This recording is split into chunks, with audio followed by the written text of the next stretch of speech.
Friends with benefits is a type of relationship which takes two people. It is not applicable only to gay men. So it applies to women as much as men. Females in India just don't accept that label due to the conservative upbringing. I had such a relationship in the past and the girl literally struggled to name it for what it was. We got into it for the same reasons most other people do. We wanted to get physical pleasure without the strings of a relationship or marriage. While I as a guy straightforwardly accepted it for what it was, the girl literally lived in denial.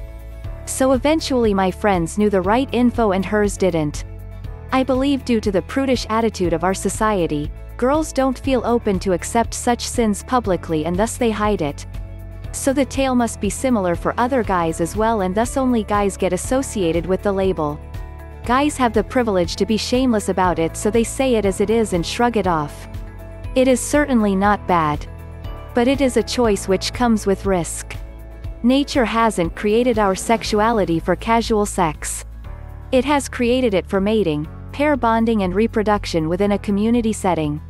So I feel personally, friends with benefits is not good thing for everyone.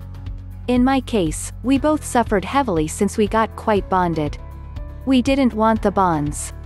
That is why we got into it in the first place. We both faced a lot of emotional trauma and to some extent it affected our work. Finally though, we broke the connection entirely and it worked well for me.